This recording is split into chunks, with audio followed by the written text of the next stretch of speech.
baca doa dulu dengan keyakinan masing-masing, dengan kalimat thayyibah, agar apa yang kita pelajari hari ini dan yang akan kita amalkan di kemudian hari semoga buat kemanfaatan bagi kita. Membaca doa,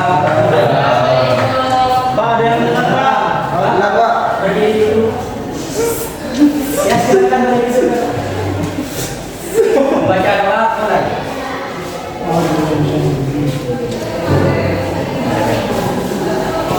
Baik, untuk saat ini saya akan mempraktekkan yaitu tentang metode ini, di mana sekiranya menjadi guru yang benar dan menjadikan di mana sekiranya suasana itu tertib dan bersih. Sekarang saya akan menerangkan tentang kalimat thayyibah. Jadi ada yang sudah tahu apa kalimat thayyibah? Sudah tahu. Bohong tidak tahu. Sudah tahu. Jadi kalimat thayyibah itu kalimat yang baik.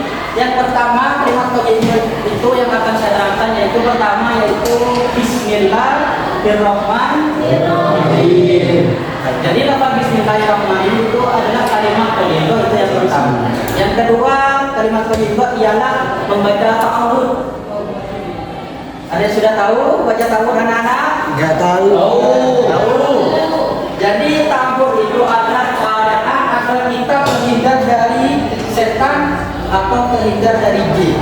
Kalau seumpamanya kalian itu punya teman dan mengajak kalian bolos, mengajak kalian tidak sholat, tidak hadir, itu bacakan surat ta'awudz.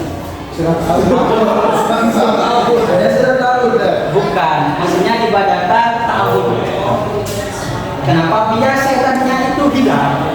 Kalau sumpahnya temannya kalian itu masih ada, dibacakan ta'awudz itu masih ada, banyakkanlah surat ayat kursi. Ayatnya tidak bisa, kursinya kita lihat. Biar temannya itu menghindar dari kita. Itu yang kedua. Yang nomor tiga ialah lafaz subhanallah. Ketika kita mendapatkan musibah, ketika kita mendapatkan kenikmatan, ketika kita mendapatkan ujian, usahakan kita itu membaca subhanallah. Walau kita dalam keadaan mendapat ujian, wahdilah subhanallah. Karena dengan seperti itu, Allah itu akan merasakan minum kepada kita, dan saya yakin Allah itu akan memberikan lebih kepada kita dari nominal dan uang yang tidak. Kalau hilangnya 100 Pak? Tidak apa-apa, subhanallah. Kalau semuanya lebih 100, innalillah. Dengan baca itu apakah bisa berganti? Bisa. Tapi pergantiannya itu tidak selalu dengan uang, dengan kesehatan, dengan keluarga yang baik seperti itu. Mungkin ada yang mau ditanyakan berkaitan dengan thayyibah? Ya, karena Saya kan kehilangan uang 100. Nah, Iya. tapi kok dapat balik? Katanya diganti Pak. uang hilang di mana? Ya kalau tahu saya jangan. Daerah-daerah mana? Daerah Besu Pak. Daerah itu sampai kerasa. Iya. Oh, jadi kemarin saya menemukan uang 100, ternyata sebenarnya murid ini, ya memang sengaja saya tidak kasihkan uangnya. Jadi kalau seumpamanya saya melihat itu sudah sangat gelisah, hampir menangis semuanya, ya akan saya kasihkan uangnya itu. Jadi mohon maaf, ya, intinya kalau kita kehilangan uang, ya 100.000, semuanya kita sudah kebingungan, kita tetap bilang subhanallah. Saya yakin Allah itu akan menggantinya, bukan hanya uang yang diganti, tapi dengan dengan barang yang lain dia membantu. Mungkin ada yang tanyakan lagi, ya nak, murid paling muda, paling muda di kelas ini, ya tanya apa? Gak ada. Untuk yang siswi yang mau ditanyakan berkaitan dengan kalimat thayyibah. Ada yang mau tanya Pak? Oh iya, yang anak paling cerdas, paling ganteng. Tanya apa nak? Ini Pak, saya mau tanya tadi kan menjelaskan tentang batasan penyebab. Itu saya ingin tahu cara penulisannya dengan artinya itu seperti apa. Oh, penulisannya kalimat thayyibah ya? Ya, sama artinya itu Pak, yang digunakan seperti apa. Khawatir, tidak khawatir pamannya tidak cukup yang mau menghapus itu kerepotan. Jadi apa namanya, gimana cara penulisannya kalimat thayyibah? Yang benar. Nah, kalimat thayyibah itu contoh satu saja ya. Ini.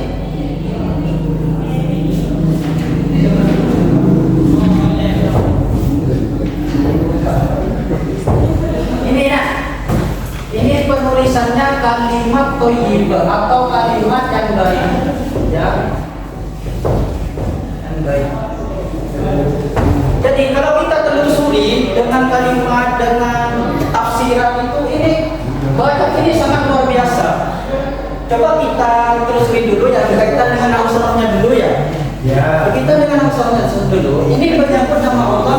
Ar-Rahman ini pengasih di dunia dan di akhirat. Nah, artinya ini maknanya itu ya, pengasih di dunia dan di akhirat.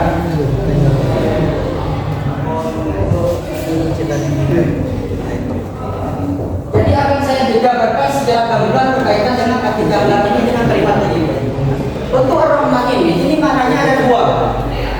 Dengan menyebut Allah yang Ar-Rahman yang Maha Pengasih di dunia dan di akhirat. Bukan hanya di dunia saja, tapi juga ada di akhirat juga. Kenapa seperti itu?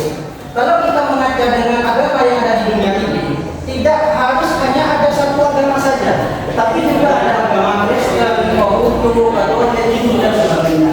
Tapi Allah itu memberikan pengasih, berupa uang, kesehatan, istri 2, istri 3, istri 4, tidak punya istri semuanya. Itu Allah kasih semuanya. Berkaitan dengan rezeki, rezeki. Allah akan kasihkan semuanya. Tidak hanya terfokus pada orang muslim saja yang Allah berikan, rezeki, tapi juga orang yang bukan Islam, artinya non-Islam, juga Allah berikan berkaitan dengan rezeki, kesehatan, dan kecukupan, dan berkaitan dengan kehidupan yang masing-masing. Namun yang beda pada Rahman ini, yaitu Ar-Rahim. Ini hanya fokus di akhirat saja. Jadi Allah memberikan suatu produk yang istimewa yang sangat diajarkan oleh Allah, itu hanya dibagikan kepada orang Islam, tidak diberikan kepada orang yang Muslim. Itu berupa surga. Jadi surga itu hanya diberikan kepada orang Muslim, tidak diberikan kepada orang non-Muslim.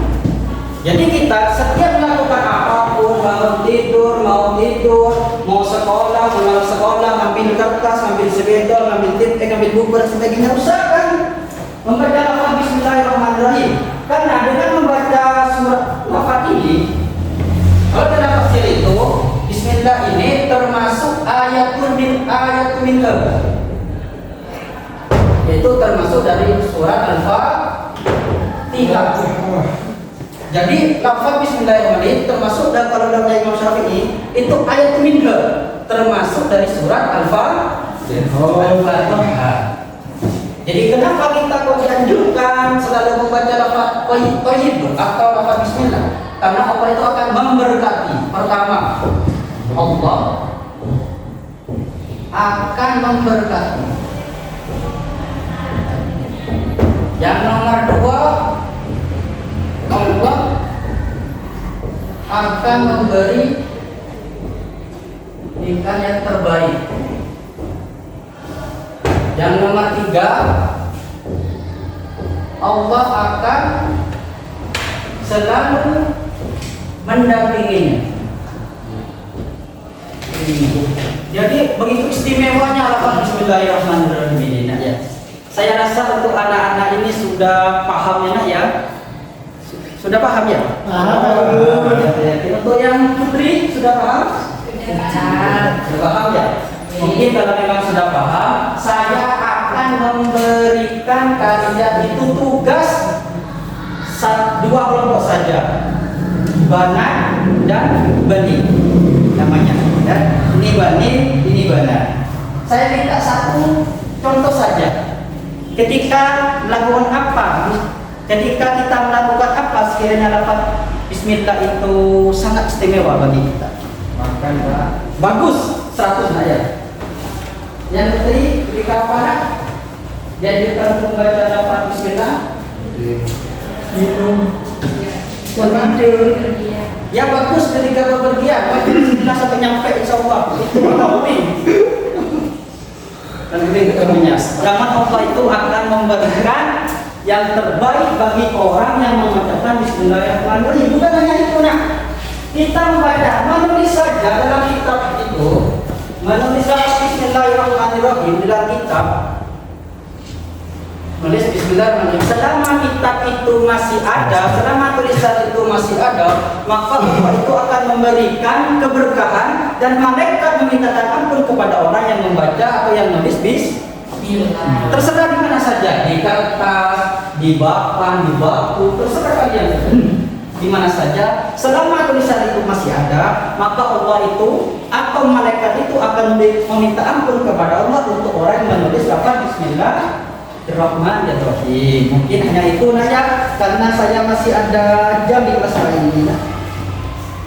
Ada jam di kelas lain. Semoga apa yang kita pelajari hari ini, semoga yang hadir pada hari ini dan yang tidak hadir kemarin, monggo di anuannya disuruh hadir besok ya.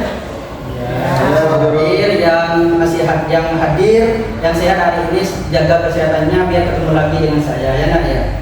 Baik, saya akhiri. Wassalamualaikum warahmatullahi wabarakatuh. Waalaikumsalam warahmatullahi wabarakatuh.